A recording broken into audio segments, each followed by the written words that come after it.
17 tahun bang, saya tak bisa belikan satu cincin pun untuk dia. Saya dengar juga ada produksi tanja dan seterusnya. Iya. Sebenarnya abang ini siapa sebenarnya? Janganlah. Teruk betul kata orang nanti. Apa kata orang? Transmisi ngasah batu kata bini saya. Jadi kenapa abang sudah dianggap berprestasi ini kok mau jadi sarjana juga? Camera! Running! 101, 2, 3, take 2. Action! Cakap. Jangan tak cakap. Assalamualaikum warahmatullahi wabarakatuh. Waalaikumsalam warahmatullahi wabarakatuh. Tak selamanya hitam itu gelap dan tak selamanya hitam itu misteri, dan tidak semua hitam membuat orang merasa tidak indah, dan tidak semua orang berani mengidentitaskan dirinya hitam. Maka hari ini saya sengaja bicara hitam untuk mengetahui dari sisi yang lain. Saya beruntung telah hadir abang kita, tokoh yang hitam-hitam manis, Bang Tarmizi. Assalamualaikum bang. Waalaikumsalam warahmatullahi wabarakatuh. Abang sehat? Alhamdulillah sehat bang. Senang bertemu abang. Identitas abang hitam. Iya. Dan sampai juga ada komunitas rumah hitam. Iya. Kenapa abang tertarik dengan warna hitam? Pertama, assalamualaikum dulu bang Ria. Waalaikumsalam. Terima kasih sudah dibagi kesempatan di cakap jangan tak cakap ini dahsyat. Saya terkejut juga di telepon semalam sama Bang Adi itu ikut dia diminta datang cakap tak cakap nih, cakap jangan tak cakap nih. Ini luar biasa. Jadi kesempatan ini saya nak sampaikan lah ya apa yang abang tanya pasal rumah hitam, pasal hitam tadi ya, bukan rumah hitam, pasal hitam. Identitas hitam. Identitas hitam itu. Ya ini selalu jadi pertanyaan dari dulu. Dari pertama mula saya munculkan kredo saya rumah hitam itu, orang bertanya apa nih? Hitam. Orang takut dengan hitam, mereka buat hitam. Ya, ini satu bentuk komplain saya sebenarnya terhadap kehidupan yang saya jalani di antara ramainya hiruk pikuk berbagai persoalan di seputar saya, Batam, Indonesia, ya dunia juga. Jadi saya tinggal di tempat yang hitam, saya merasa macam itu. Saya tinggal di tempat banyak yang saya temukan ketidakbenaran. Jadi, dunia hitam. Dunia hitam. Jadi ya saya harus jujur, saya tinggal di satu rumah yang rumah itu saya pandang hitam. Nah itulah akhirnya jadi kredo puisi-puisi saya mulanya. Jadi sajak-sajak rumah hitam. Saya katakan sajak-sajak saya sajak-sajak rumah hitam. Apa nih? Iya, bermacam-macam fenomena, bermacam-macam persoalan yang ada di rumah ini. Saya cakap, rumah ini bukan fisikal kecil tempat tinggal saya. Ini yang di Sekupang nih saya cakap. Tapi rumah hitam ini adalah dunia saya cakap. Nah, ini bentuk komplain saya kepada Batam, bentuk komplain saya kepada Kepri, komplain saya kepada Indonesia, komplain saya kepada dunia. Kalau begitu, kapan abang mulai mengidentitaskan atau tadi mengenalkan ataupun berkarya dengan menggunakan hitam itu? Iya. Kira-kira tahun berapa itu? Itu saya mula di April tahun 2000. 2000? Berarti sudah 20 tahun 20 memegang identitas hitam itu? Iya. 20 tahun? Iya. Nah, memang harus ada ciri dan abang menemukan ciri itu. Iya. Buat abang ada keuntungan dengan hitam itu? Ya sangat memberi dampak ketika kita menyatakan sesuatu atau menunjukkan identiti kita, itu sangat luar biasa faedahnya, manfaatnya kepada eksistensi saya selaku yang bergerak di dunia kesenian terutama ya. Apapun akhirnya orang cakap rumah hitam. Jadi itu menjadi brand yang ketika saya buat yang lain juga, ini produk rumah hitam, itu menjadi brand. Jadi tidak hanya panggung gitu. Jadi rumah hitam ini Black House melawan White House. White House. Tapi Black House ini, rumah hitam ini memang menjadi semacam sentral perbincangan banyak sekali kalau saya lihat. Iya. Yang tadi abang mulai dengan puisi-puisi, terus abang mulai kreativitas dengan berbagai macam. Saya dengar juga ada produksi tanja dan seterusnya. sebenarnya abang ini siapa sebenarnya? Itulah pertanyaan ini dulu sebenarnya. Ya karena akhirnya ini melihatnya gelap gitu, Iya. hitam. Abang tidak tidak nampak, yang maksud saya banyak sekali itu sehingga tidak nampak identitas yang kemana arah sebenarnya, Bang. Jadi begini Bang Ardi, saya pekerjaan saya seniman, Pekerjaan seniman. ya, tapi hobi saya banyak. Hobi itu yang membuat banyak itu yang dalam kegelapan itu. Karena di rumah itu kan banyak sekali hal yang boleh dibuat positif sebenarnya. Betul. Di rumah hitam itu banyak Ya. hal yang boleh dibuat positif. Nah, itulah yang kita coba lakukan dengan teman-teman. Baik dari kalau untuk panggung, tari, musik, teater, sastra, seni rupa itu sudah dari dulu memang itu sudah memang wilayah yang selalu saya geluti. Tapi untuk menghidupkan itu kita tidak boleh hidup dari situ. Belum boleh dalam artian belum mencukupi. Nah, untuk menghidupkan kesenian itu saya mesti berpikir macam mana saya bisa mendapatkan uang. Karena macam manapun kesenian ini tidak bisa berjalan hanya dengan proposal. Kesenian tidak bisa berjalan dengan meminta-minta, dan saya harus fight. Karena itu berbagai keahlian yang Allah titip, ya bisa macam-macam, kayu, batu, bambu, tanjak, pokoknya kain ya, kayu, batu, bambu itu boleh kita jadikan sesuatu yang menghasilkan uang untuk menghidupkan kesenian. Ya, saya akan coba membagi Rumah Hitam ini dua. Satu dalam konteks kesenimanannya, yang kedua adalah konteks mungkin bisnis menopang Kesenian. kegiatan kesenian itu atau kegiatan-kegiatan yang ada di Rumah Hitam. Iya. Apa saja kegiatan yang berkesenian yang ada di Rumah Hitam itu? Kalau untuk kegiatan berkesenian, kita pernah mencatat beberapa prestasi dalam cabang tari, teater, musik juga, seni rupa,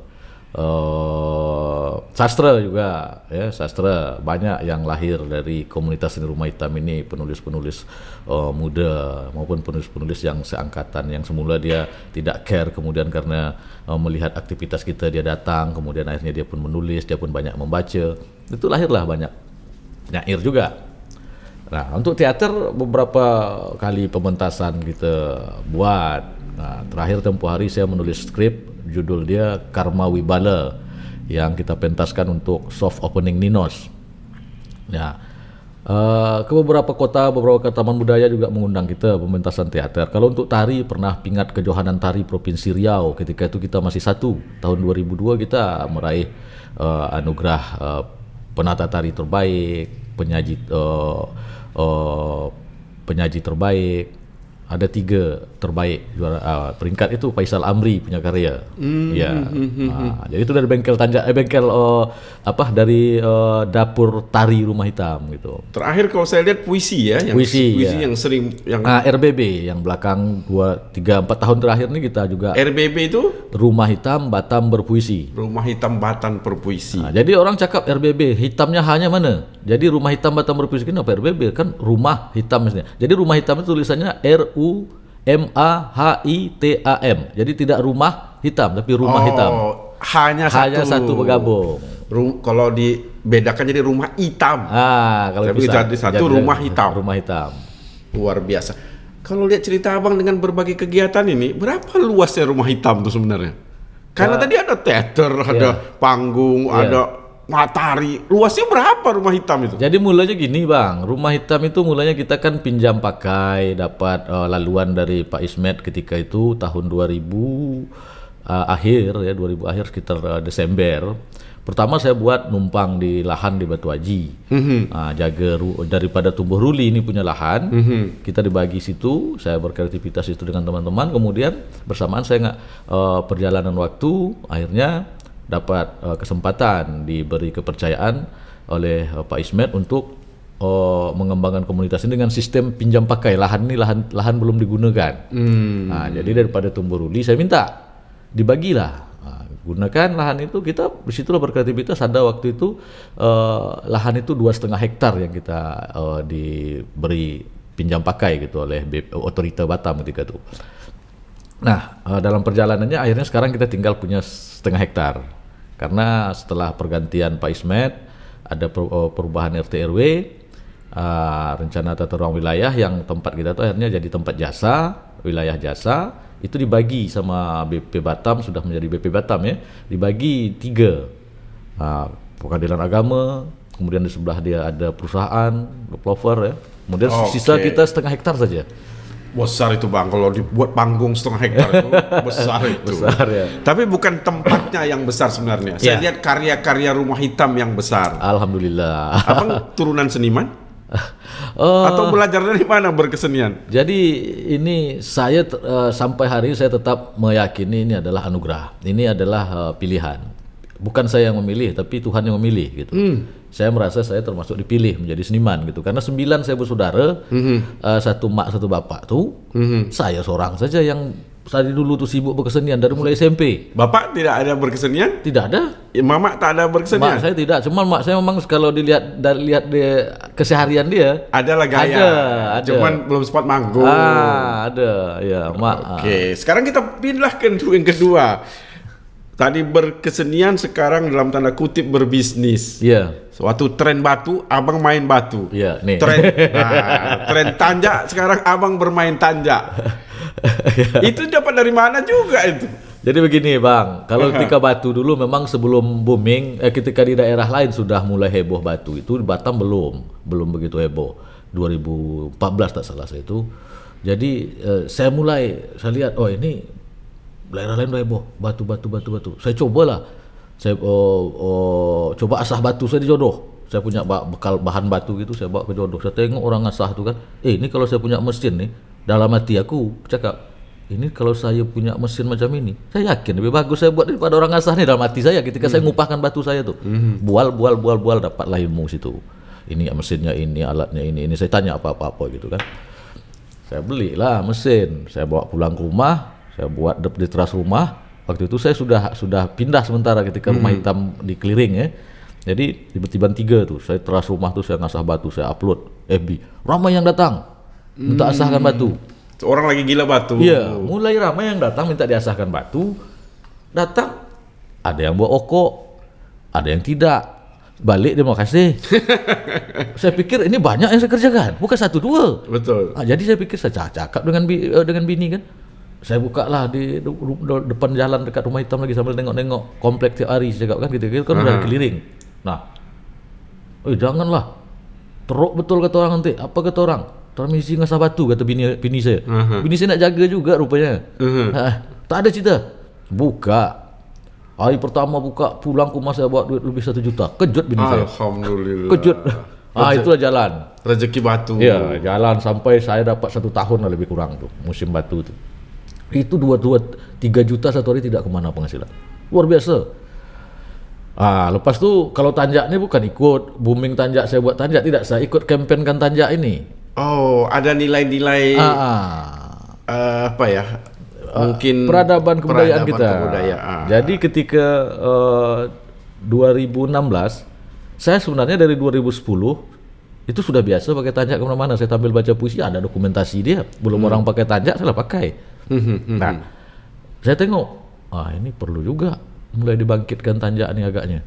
Dari 2016 Desember segala macam saya ambil dari Tanjung Pinang, saya pajang dekat Rumah Hitam itu kan, lama-lama penat juga saya jemput Tanjung Pinang atau kirim. Saya buat seorang. Saya belajar buat dari kawan-kawan, kemudian dari YouTube juga tengok dan kita sempurnakan pekerjaan itu. Nah, beda itulah akhirnya produk kita boleh dikatakan sangat diminati karena saya melakukan pencaharian bahan, melakukan pengembangan, inovasi bagaimana tanjak ini lebih elegan, lebih ideal dan ringan di kepala. Akhirnya di Rumah Hitam ada gerai tanjak. Ada gerai tanjak sekarang. Alhamdulillah. Sekarang orang gila bunga, abang tak buat bunga di tempat situ. Kalau itu saya tak ikut. Oh, tak ikut. Karena bunga dia alami, seninya alami. Ini seni yang kemudian harus ada kreativitas. Ya. Alhamdulillah. Dari kerja hampir 20 tahun itu, prestasi apa yang abang sudah capai? Saya tak pernah catat tuh prestasi itu, Bang. Saya berjalan aja. Saya pun tak tahu ada prestasi atau tidak prestasi saya kira. Tapi memang kalau dicakap prestasi, sertifikat banyak sekali ya. Sertifikat itu ya ketika kita jadi pembicara atau ketika narasumber atau ketika tampil di mana, baca puisi atau teater atau tari, itu banyak sekali. Nah, kalau itu sudah sampai mana? Tadi kan ada saya cerita apa saja prestasinya, tuh juga mungkin ada. Mungkin lah, saya mohon maaf kalau ini ada kebanggaan seorang seniman, dia manggung di mana. Nah, abang sudah manggung di mana itu? Kalau untuk sastra, kalau untuk Asia Tenggara sudah hampir Ada lah. habis. Hampir lah ASEAN semua. udah close. Habis semua. Ya, Terakhir Eropa lah ya. Eropa. Eropa itu April 2018 ya. Di Prancis, Paris, Guimet Museum Seni Asia. Bahasa Prancis?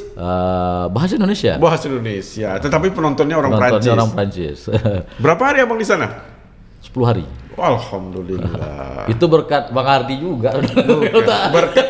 Berkat berkesenian. Berkat berkesenian. Nah, dia sudah sampai di sana. Ada. Di masa pandemi 2020 ini saya membaca FB abang. yang buat saya bangga sekali. Abang menjadi sarjana. Oh iya. Saya tidak bilang bahwa sarjana tidak boleh kepada usia yang lanjut, tidak. Saya pun tidak menuduh usia lanjut, tapi belajar sepanjang hayat nampaknya ada di jiwa abang. Ya. Jadi kenapa abang sudah dianggap berprestasi ini kok mau jadi sarjana juga? Jadi ada beberapa dilema yang saya alami, Bang.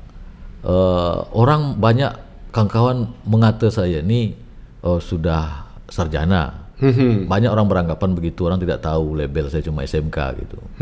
Tapi melihat eksistensi mungkin ya, melihat aktivitas saya, Dan pemikiran saya banyak yang berpendapat Menuduh sudah S1. sudah S1 padahal kita baru S3 kan. SD, SMP, SMK. Ya. Nah, jadi pernah kuliah dulu di Sekolah Tinggi Seni Indonesia. Nah, itu saya tinggalkan karena saya berpikir saya lebih memilih jadi praktisi lah. Ya, jadi karena kadang-kadang akademisi. seni itu tanpa sekolah. Ya, jadi tengok kawan-kawan kan, lama saya nih baru bisa praktek nih. Wah, bagus, saya keluar di sini bergerilya. Nah, tapi kan negara kita ini kan macam mana ya? Saya termasuk yang latah juga kan nengok nih.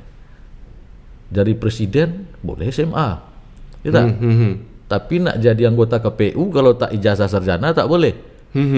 Tapi kalau saya bertanding, umpamanya saya dengan ijazah SMA, saya bertanding dengan pengetahuan dengan yang sarjana, saya pun tak mau kalah sebenarnya. Betul. Tapi kan pertama sekali syarat itu Harus formal itu gitu, bukan kualitas gitu, tapi kertas.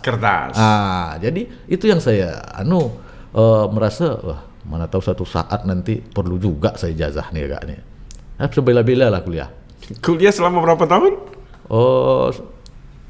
Lama. Karena saya setelah selesai semua tinggal skripsi, saya hilang. Tak masuk-masuk. Pendalaman dulu. Jadi akhirnya ya dapat kesempatan juga akhirnya dipanggil. Kalau tidak diselesaikan skripsi ini bisa DO. Oh ya, DO itu berarti di luar orang. Di luar orangnya di luar gitu. Jadi saya selesaikan skripsi saya tempo hari. Abang ambil jurusan apa? Sarjana ilmu puisi. Ilmu politik. Sarjana ilmu politik. Iya, karena seni kadang itu seni berpolitik juga seniman. Iya. Jadi itu saya milih ini gelarnya nanti SIP. Oh, ini sedap ini. SIP, Sarjana Ilmu Penyair. Wah, boleh. Sarjana Ilmu Puisi. Boleh. Saya ambil. Itu kan. Selamat Bang, Sabas tahniah atas kesarjanaan pada usia 47 lah. Gak apa-apa Bang. Ada yang 74 baru dapat. Nggak apa-apa, itu alhamdulillah.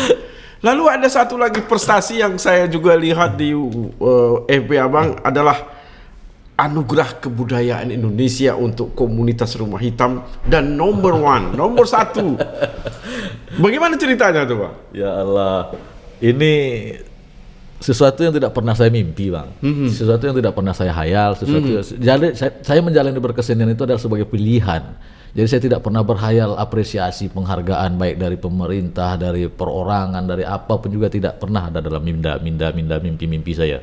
Tapi saya jalani saja. Nah, saya juga terkejut ketika 16 September saya dihubungi dari pihak kementerian. Pagi-pagi saya ditelepon. Ini bicara sama Pak Tarmizi. Ya, saya. Ini saya Bobby, Pak, dari Kementerian Pendidikan. Pendidikan Kebudayaan. Ya. Ada apa, Pak? Jadi dari ini kan ada program Anugerah Kebudayaan Indonesia. Saya terkejut, Bang. Saya tahu Anugerah Kebudayaan itu memang setiap tahun kan ada penghargaan ada. dari negara. Ya. Penghargaan dari negara itu tidak ada lagi penghargaan yang lebih tinggi daripada daripada Anugerah Kebudayaan ini oleh negara kepada pelaku kesenian atau penggiat-penggiat kebudayaan. Paling top dari Kementerian Pendidikan dan Kebudayaan. Dari kementerian, dari negara sebenarnya ya. domainnya Kementerian Pendidikan. Ya, karena dia punya tupoksi. Jadi saya terkejut. Kapan? Dicakap Rumah Hitam masuk nominasi. Saya tak tahu, saya cakap. Betul tak tahu, Bang. Jadi kapan saya dinilai, saya cakap. Memang tak ada yang tahu atas usulan siapa segala macam. Dalam hati saya, ini kalau usulan dari daerah, saya kira Pemko tak mungkin mengusulkan saya. Pemprov tak mungkin mengusulkan saya. Masih banyak yang lain dalam hati saya. Ya karena saya tidak berada di bawah, mohon maaf, tidak di bawah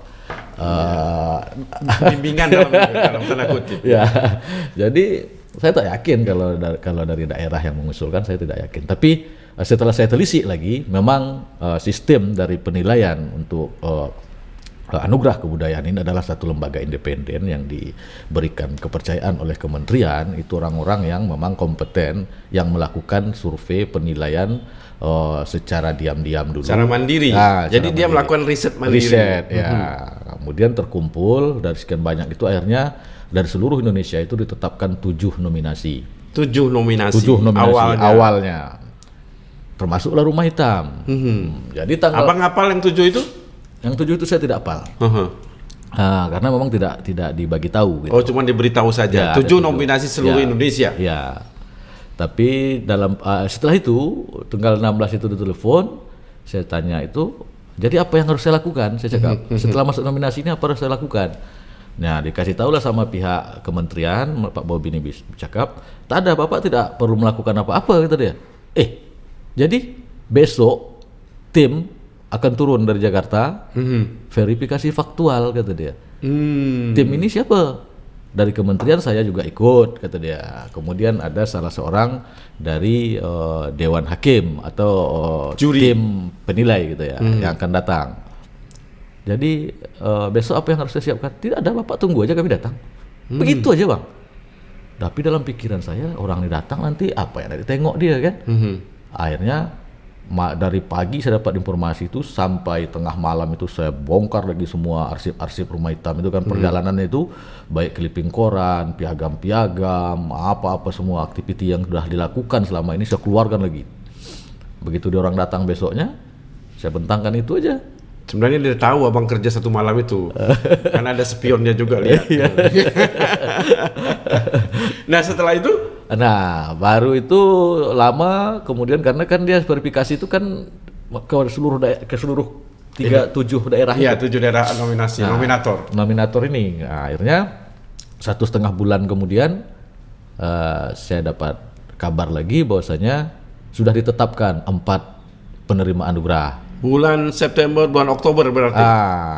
Jadi ditetapkan udah Bang, di awal November ya saya baru ditetapkan hasil pleno dari tim penilai menetapkan 4 sesuai dengan ketentuan dari pemerintah, ada 4 komunitas yang akan menerima. Akhirnya ditetapkan dari yang 7 itu ditetapkan 4. Nah menariknya informasi yang saya terima dari salah seorang Dewan Hakim yang kebetulan kenal ketika datang, kemudian sebelum datang juga sempat kenal. Saya tanya, saya sebelum dikasih tahu dari kementerian, saya gimana Bang, lama kabar nih tak ada. Saya cakap sama salah seorang Dewan Hakim nih, sudah pleno, kata dia. Hasilnya gimana Bang? Ada nggak harapan Rumah Hitam? Saya cakap kan, Rumah Hitam number 1, kata dia. Alhamdulillah. Number 1 macam mana Bang? Saya cakap. 4 yang dari 7 disisihkan 4. Pertama yang disisihkan itu adalah skor tertinggi. Skor tertinggi itu diraihlah Rumah Hitam. Alhamdulillah. Nah, jadi kalau seandainya 1 anugerah ini, maka Rumah Hitam yang dapat. Kira-kira macam itulah. Tapi sampai sekarang pun tak tahu kriterianya apa. kriteria yang menjadi stressing penilaian itu adalah perjalanan yang dilalui dengan apa-apa yang sudah dicapai. Jejak berkesenian. Iya, jejak berkesenian dari komunitas ini, apa yang sudah dicapai. Kemudian dampak kepada masyarakat. Oh, ada kalau sekarang followernya. Jadi apa? Ada banyak nggak followernya? Apa dampak kita, keberadaan komunitas ini terhadap lingkungan apa?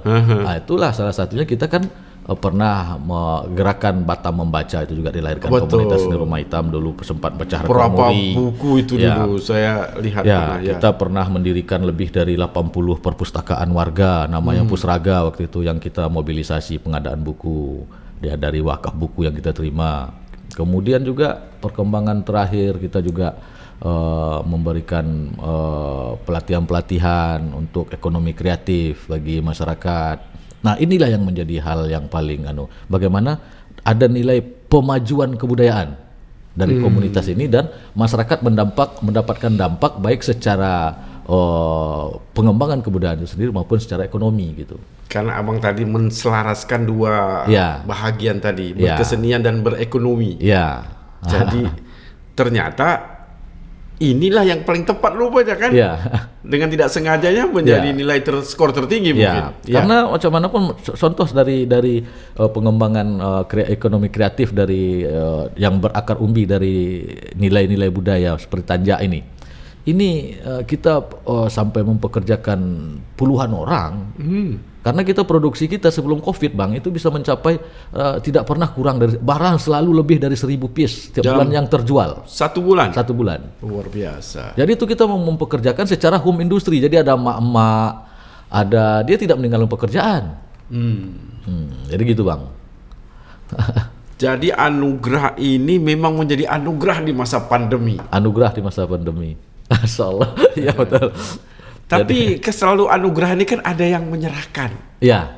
Kapan itu, Bang? Nah, ini kita masih menunggu karena situasi COVID-19 ini kita masih menunggu arahan dari kementerian, dari pihak kementerian. Kapan penyerahannya? Karena dia nanti ada penyematan pin emas, kemudian ada penyerahan sertifikat, dan ada semacam reward dalam bentuk materi ya. Dana pembinaan. Dana pembinaan, ya. Alhamdulillah. Kapan kita selamatan nih, Bang? Ini menunggu ini, Bang. Kalau ini sudah, kita buat semacam rasa berbagi sukacita dengan siapa, dengan kalangan. Ya. Harus. Ya. Nah, tentu manusia ini tidak akan pernah puas. Betul. Dan abang pun mungkin juga tidak mencari kepuasan yang bagaimana yang harus diharapkan. Iya. Tapi tentu orang punya obsesi. Betul, Bang. Apa yang abang cari lagi dengan komunitas Rumah Hitam ini? Ya, yang jelas saya masih punya mimpi-mimpi yang sudah ada sejak dulu sebenarnya. Saya ingin memiliki semacam studio kecil, teater kecil, kemudian ada laman-laman tempat berkumpul, berkreativitas. Itu yang tidak pernah hilang dari pikiran saya. Macam mana nanti komunitas seni Rumah Hitam ini berkembang, dan dari situ akan melahirkan generasi-generasi kesenian-kesenian yang akan meluruskan dan meneruskan ke depan gitu. Ya, jadi memang katanya, Bang, di suatu kota itu kalau dia dinilai berbudaya, di situ ada tempat berkesenian. Betul. Abang melihat Batam sudah sampai di sana? Belum. Abang boleh menyatakan bahwa Batam ini seakan-akan tidak mempunyai kekuatan kebudayaan? Mendekati begitu. Jadi begini, Bang. Jadi Rumah Hitam itu sendiri, kenapa saya buat? Karena memang awalnya Rumah Hitam itu saya seorang saja. Tapi saya datang sana pekik kan, saya Rumah Hitam, pekik sini, pekik sana, dari mana Rumah Hitam? Orang bingung Rumah Hitam ini apa, di mana? Jadi dia 3 hal yang saya pegang, yang menjadi pikiran saya ketika saya pertama datang ke Batam. Saya tengok Batam nih, ini tak ada nih geliat kebudayaan. Nah, mesti ada uang, sarana, dan orang. Nah, kalau ini 3-tiganya cuma saya seorang saja orang gitu. Jadi akhirnya saya pikir saya harus cari uang. Ketika saya punya uang, saya akan buat sarana. Ketika sarana ini ada, orang akan datang. Jadi saya mulai dulu uang dulu, bekerja jadi wartawan macam-macam dulu kan. Akhirnya dari situ saya bangun komunitas ini terus, saya supply terus dari penghasilan saya di luar kesenian. Sehingga kapasitasnya ada, satu persatu orang-orang yang potensi berkesenian itu datang. Berkumpul lah di komunitas Rumah Hitam itu. Betul. Jadi saya subsidi terus, jadi saya bekerja saya subsidi terus, sampai sekarang. Itulah risiko berkesenian. Ya. Mengapa? Karena memang ya tadi ada rasa bahagia di situ, ya. walaupun dalam kondisi apapun. Tapi ini yang paling Bang, yang paling membuat saya sekali ya, Allah sangat menyayangi saya. Dia berikan jodoh istri ya, istri saya sangat luar biasa. 17 tahun Bang, saya tak bisa belikan satu cincin pun untuk dia. Malah yang ada 2010 ketika saya ke Brunei, cincin dia yang dari gadis saya jual untuk saya berangkat ke Brunei. Itu betul. Jadi di Brunei itu saya menerima anugerah penyair terbaik antarbangsa Asia Tenggara 2010 itu. Saya jual cincin istri saya dan saya tidak bisa balik dari Brunei. Saya cakap dengan istri saya sini dulu 10 hari, saya paling tidak sini kerja dulu nyari ongkos balik, saya cakap. Begitu Bang berkesenian tuh. Jadi saya terharu dan saya bisa membayangkan jiwa istri Bang Tarmizi ini memang mulia sekali. Amin. Dan saya lihat mungkin istrilah yang jadi penguat Bang Tarmizi jadi begini. Ya, istri saya sangat-sangat support. Sampai hari ini cincinnya sudah dikembalikan Bang? Sudah saya ganti dengan gelang. Alhamdulillah. Di situ saya menilai abanglah suami yang soleh, yang baik. Insyaallah. Amin. Cerita kesenian tidak akan berakhir Bang. Ya. Apalagi komunitas rumah seni Rumah Hitam ini saya yakin tidak akan pernah berakhir juga. Insyaallah, amin. Tetapi tentu pertemuan ini kita harus akhiri. Iya betul. Dan oleh karena itu bukan ucapan yang terakhir, tapi ucapan Abang terhadap apa pencapaian Abang yang telah tercapai pada hari ini, yang Abang bisa berikan kesannya kepada generasi-generasi yang mendengar ini atau yang senang berkesenian, yang bisa dia membuat contoh dari apa yang telah Abang lakukan. Silakan Abang sampaikan. Oke. Ini salah satu juga yang disampaikan oleh salah satu Dewan Hakim kemarin kepada saya. Dewan Hakim Anugerah Kebudayaan itu salah satunya Gilang Ramadan. Jadi Gilang Ramadan cakap sama saya, orang seperti Anda ini semestinya yang harus diperhatikan oleh negara. Negara membayar Anda, ditempatkan di suatu daerah yang di daerah itu kehidupan berkeseniannya gersang, tidak begitu berkembang, Anda ditempatkan di sana setahun atau 2 tahun dibayar oleh negara. Kemudian pindah lagi kemana-mana gitu. Jadi saya cakap, ya kalau ngomong begitu ya itu di luar domain saya, di luar pikiran saya cakap. Kalau ngomong begitu nanti realisasinya ya tak apa-apa. Alhamdulillah saya cakap, saya siap bersedia. Nah, yang terjadi hari ini Bang, saya dari dulu mencermati kawan-kawan kita berkesenian. Saya tidak mengatakan si A, si B. Kita lebih banyak menjadikan kesenian ini sebagai ladang ekonomi. Jadi berharap pertunjukan sini, berharap pertunjukan sana, berharap job sini, job sana gitu. Itu boleh.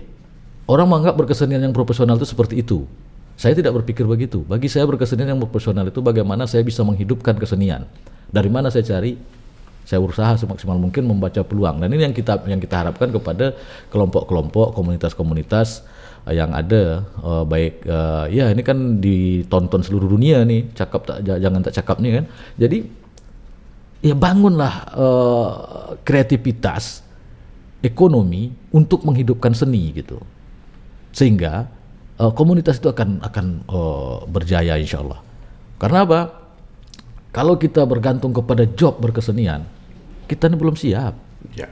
Belum siap. Baik yang membayar kita maupun kita untuk dibayar gitu. Saya sudah dapat clue-nya. Abang katakan tadi, yang penting adalah bagaimana menghidupi seni. Iya. Dan seni juga yang berkehidupan. Iya betul. Dan itu mungkin menjadi jiwa Abang sampai hari ini. Dan akhirnya Abang mendapatkan anugerah kebudayaan Indonesia sebagai anugerah tertinggi di Republik Indonesia yang kita cintai ini. Amin. Jadi kalau Rumah Hitam, jangan tak Rumah Hitam. Tapi kalau cakap, jangan tak cakap. Terima kasih. Sampai jumpa lagi dan sekali lagi cakap, jangan tak cakap. Wassalamualaikum warahmatullahi wabarakatuh. Waalaikumsalam warahmatullahi